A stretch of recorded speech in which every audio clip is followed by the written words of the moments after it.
Hello friends, in my YouTube channel on Amarjeet sir study centre में कैसे हो आप सब लोग। तो फ्रेंड्स, आज होने वाली है आप सबकी जैक बोर्ड की इतिहास चैप्टर 3 में भूमंडलीकृत विश्व का बनना। देखिए, जो आपके बोर्ड एग्ज़ाम 2026 फरवरी माह में होने वाली है, उसे ध्यान में रखकर आपके लिए इतिहास की क्लास लेकर के मैं आया हूँ। मेरी बात आप ध्यान से सुनना। आप सभी की इतिहास की सभी चैप्टर्स को मैं धीरे धीरे कंप्लीट करवा दूंगा। अभी तो चैप्टर 3 लेकर आया हूँ, सॉरी यहाँ पे चैप्टर 1 लिखा हुआ है, चैप्टर 3 है ये, जो कक्षा 10 के इतिहास किताब से है। तो देखिए, आप देख पा रहे होंगे यहाँ पे भूमंडलीकृत विश्व का बनना में मैं लेकर आया हूँ। सबसे पहला टॉपिक जो है वैश्वीकरण क्या है। देखिए, सबसे पहले भूमंडलीकृत को अगर देखेंगे तो भूमंडलीकृत का अर्थ हो जाता है वैश्वीकरण से जोड़कर देखा जाता है। ये वैश्वीकरण है क्या? लिखा हुआ है विभिन्न देशों के बीच, विश्व के विभिन्न देशों के बीच अर्थव्यवस्था के परस्पर जुड़ाव को वैश्वीकरण कहते हैं। बहुत अच्छी बात है। अब यहाँ पर आ जाता है आधुनिक युग से पहले। ठीक है, तो आधुनिक युग से पहले में हम देखेंगे कि आधुनिक युग से पहले आखिर क्या चीज़ आया था। तो आया था रेशम मार्ग। बहुत प्राचीन मार्ग था जो एक देश को दूसरे देश से जोड़ता था। ठीक है, ये जो रेशम मार्ग है ये बहुत प्राचीन मार्ग था और ये एक देश को दूसरे देश से जोड़ता था, एक महादेश को दूसरे महादेश से जोड़ता था। और समुद्र से होकर के गुजरने वाला रास्ता केवल एशिया के विशाल क्षेत्र को नहीं बल्कि दूसरे देशों को जोड़ने के साथ दूसरे महादेश को एशिया से जोड़ता था, यूरोप को अफ्रीका से भी जोड़ता था।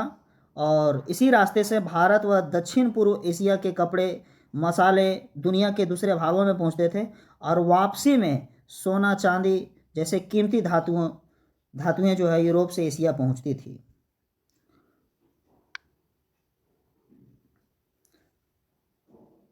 इसमें आप देख पा रहे होंगे क्या कह रहा है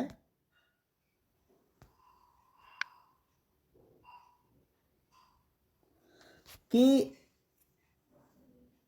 इस मार्ग से रेशम इस मार्ग को हम रेशम मार्ग के नाम से ही क्यों जानते हैं। आखिर इस मार्ग को कुछ और नाम से भी तो जान सकते थे, लेकिन इसको रेशम मार्ग ही क्यों कहते हैं? तो ऐसा इसलिए है फ्रेंड्स, क्योंकि सबसे पहले इस रास्ते का जो प्रयोग है वो चाइनीज़ लोगों ने रेशम के व्यापार के लिए किया करता था और जिसे चाइनीज़ रेशम भी कहा जाता है। जो रेशम यहाँ से लेके जाया जाता था उसको चाइनीज़ रेशम भी कहते हैं। फिर भारतीय लोगों ने मसाले, भारतीय सामान, चांदी सोना और ढेर सारी वस्तुओं का आवागमन यहाँ पर शुरू कर दिया। सामानों के साथ साथ व्यापार और संस्कृति का भी आदान प्रदान शुरू हुआ। बौद्ध धर्म सिर्फ मार्ग के विविध शाखा से ही कई दिशाओं में फैल चुका था इसी मार्ग से। तो इसलिए क्योंकि यहाँ पर सबसे ज़्यादा मेन चीज़ हम लोग को क्या देखने को मिलता है कि ये जो रेशम मार्ग है इसको इसलिए रेशम मार्ग से ये प्रचलित हो गया क्योंकि चाइनीज़ लोग जो हैं वो चाइनीज़ लोग सबसे पहले रेशम का व्यापार इसी रास्ते से किया करते थे। इसलिए इस रास्ते को हम लोग रेशम मार्ग के नाम से जानते हैं। ठीक है,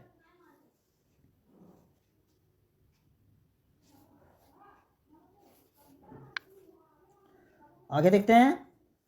आगे लिखा हुआ है भोजन की यात्रा। तो भोजन की यात्रा में क्या देखेंगे कि आखिर भोजन जो है वो हमारे भारत देश से अगर कहीं और दूसरे जगह गया है या दूसरे देश से अन्य देशों में फैल गया, कैसे फैला। तो जिस तरह से हमारे लोग एक देश से दूसरे देश गए या यूरोपीय लोग कह लें, यूरोपीय लोग जो है एक देश से दूसरे देश गए, तो उसी तरह से बहुत सारे लोग जब एक देश से दूसरे देश जा रहे थे तो अपने साथ दूसरे देश में बहुत सारे भोजन वगैरह भी लेके जाते थे।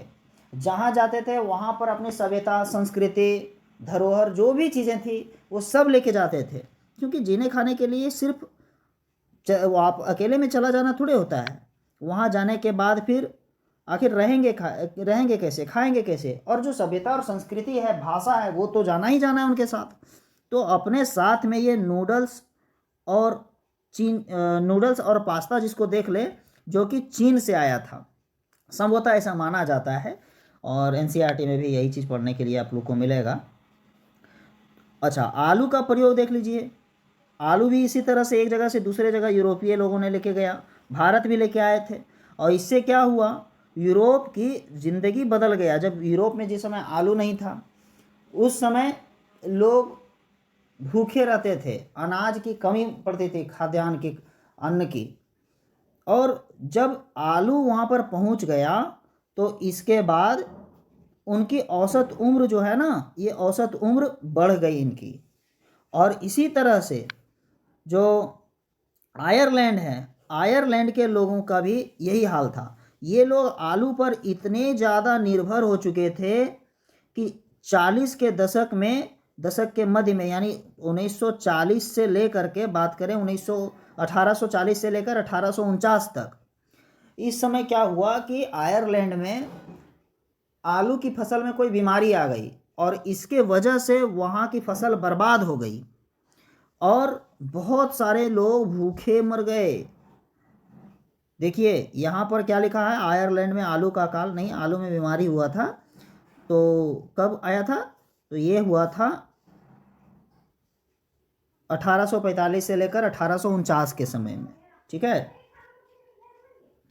और इसमें 10 लाख से ज़्यादा लोग जो हैं वो मर गए थे भूखमरी के कारण। ये भूखमरी के कारण मर गए थे यहाँ पर, ठीक है। अब आगे देखिए क्या कहता है, यहाँ पे कह रहा है विजय, बीमारी और व्यापार। ये क्या है, ये विजय, बीमारी और व्यापार क्या है। देखिए यहाँ पर थोड़ा सा लिखने में गलती हो गई है, यहाँ 16वीं साड़ी लिख दिया है, साड़ी नहीं होगा, ये सदी होगा। ये क्या है, कहता है 16वीं सदी में यूरोपीय जहाज ने एशिया तक का रास्ता ढूंढ लिया। यानी यूरोप के जो लोग थे वो एशिया पहुंच गए, और पश्चिमी सागर को पार करते हुए अमेरिका तक पहुंच गए। उसमें वे 2 शक्तिशाली देश थे। कौन कौन थे, तो ये थे पुर्तगाल और स्पेन। कौन कौन थे, पुर्तगाल और स्पेन। तो देखिए यहाँ पर जो वास्को डिगामा है, ये वास्को डिगामा ने भारत का खोज किया, ठीक है। और अमेरिका का जो खोज है, ये भारत की खोज वास्को डिगामा ने किया, और अमेरिका का खोज संत कोलंबस ने किया था। और पुर्तगाल और स्पेन ने अमेरिका को उपनिवेश बना लिया। ये अमेरिका को उपनिवेश किसने बनाया, पुर्तगाल और स्पेन ने। और इस तरह से बनाना जब शुरू किया तो यूरोपीय लोग सिर्फ अपनी सेवा के ताकत से नहीं, बल्कि कीटाणुओं के मदद से भी गुलाम बनाए थे, उपनिवेश बनाए थे। वहाँ पर चेचक बीमारी आ गया था। कौन सा बीमारी आया था फ्रेंड्स, चेचक बीमारी आया था। और चेचक के जो कीटाणु थे वो अपने साथ लेकर के गए। जाहिर सी बात है, कोई भी आदमी जाएगा तो उनके बॉडी में कीटाणु तो जाते ही हैं। इस तरह से जब हुआ तो वहाँ पर जब चेचक फैलने लगा तो अमेरिका के लोग, दुनिया से ये लोग हमेशा अलग रह रहे थे। इनके बॉडी में यूरोपीय लोगों से होने वाले जो ये बीमारी है, इनके बचने के लिए रोग प्रतिरोधक क्षमता जो है वो था ही नहीं।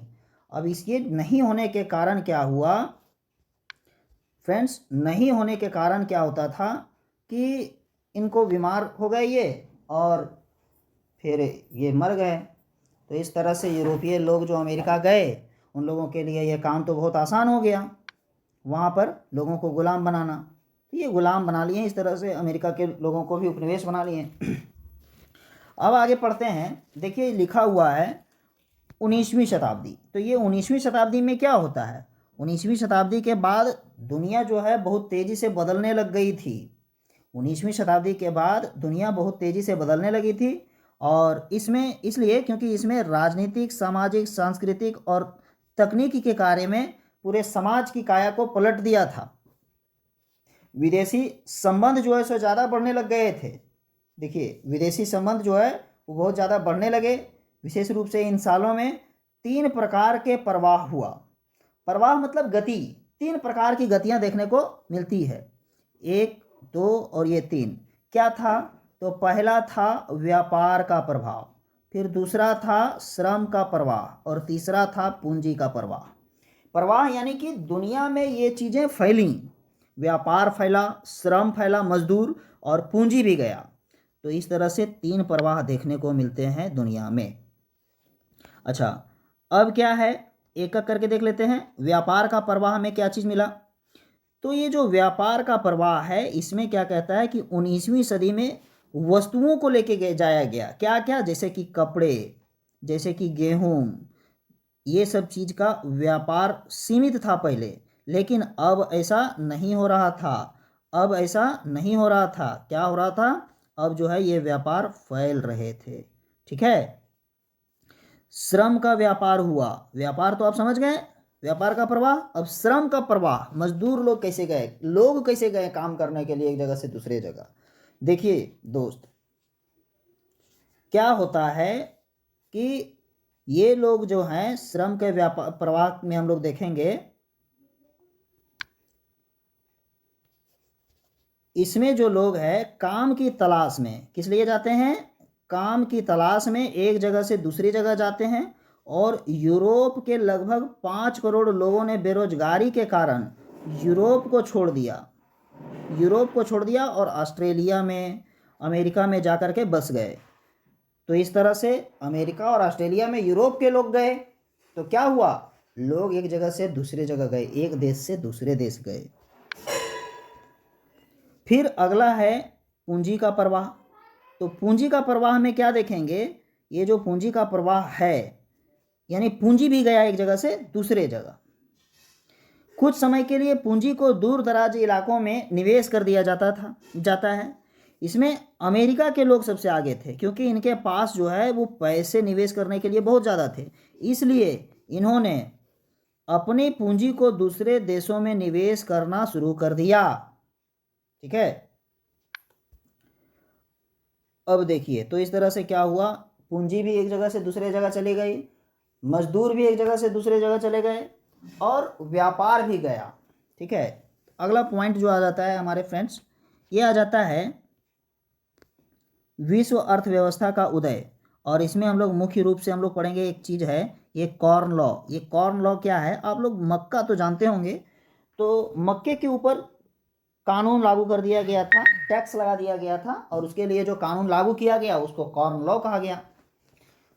क्या होता है, 18वीं सदी के आखिरी दशक में ब्रिटेन की आबादी तेजी से बढ़ने लगी थी और नतीजा ये निकला कि भोजन की मांग जैसे जैसे शहर में फैली, उद्योग बढ़ने लगे, कृषि उत्पाद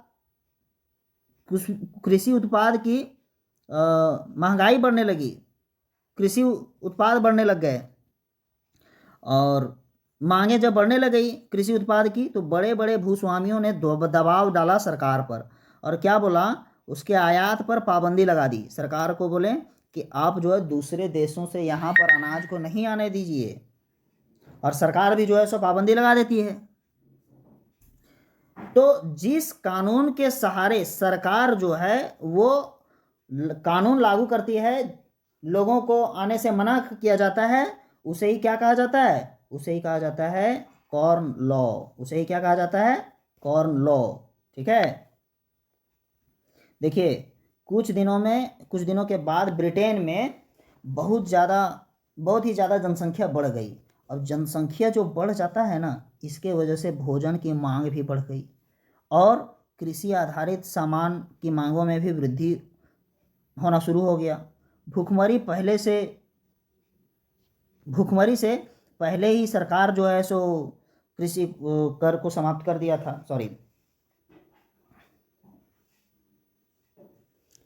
कानून को समाप्त कर दिया था, कॉर्न लॉ को। इसके वजह से बहुत ही कम कीमत पर खाद्य पदार्थ जो है सो पड़े पड़े सड़ने लगे थे। और क्या हुआ था,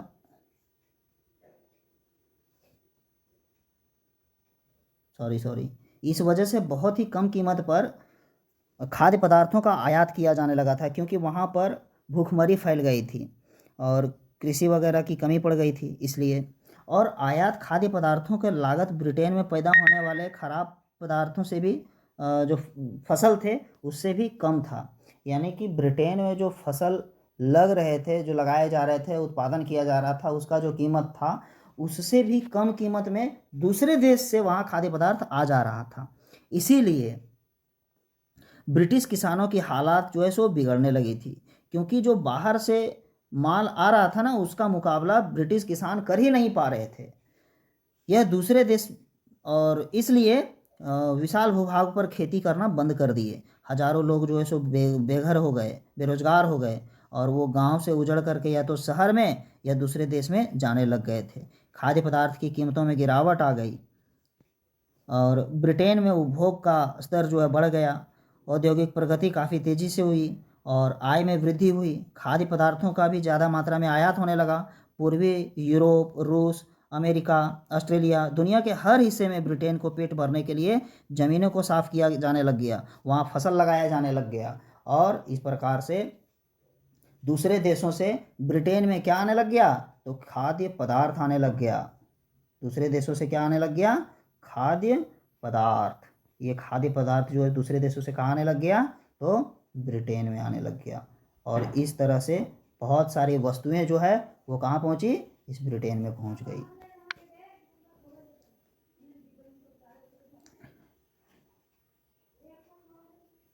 अब देखिए यहाँ क्या कहता है, लंदन जैसे वित्तीय केंद्रों से पूंजी आने लग गई।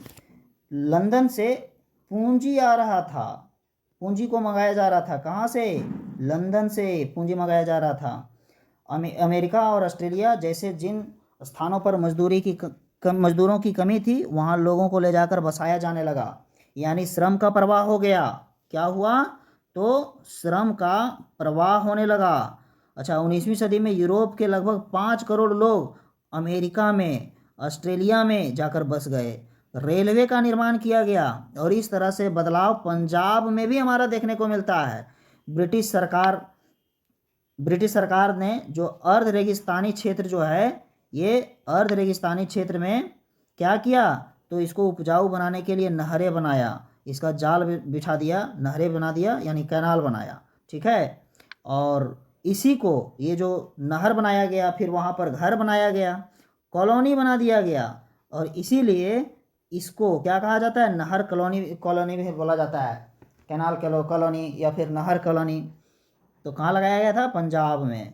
और क्या देखते हैं, देखिए 1820 से 1914 के बीच विश्व व्यापार में 25 से 40 गुना वृद्धि हो चुकी थी।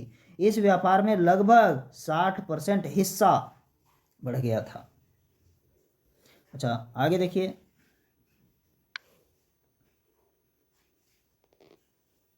फ्रेंड्स आज हम लोग इतना ही रखते हैं। तकनीक का योगदान क्या हुआ ये हम लोग नेक्स्ट वीडियो में देखेंगे।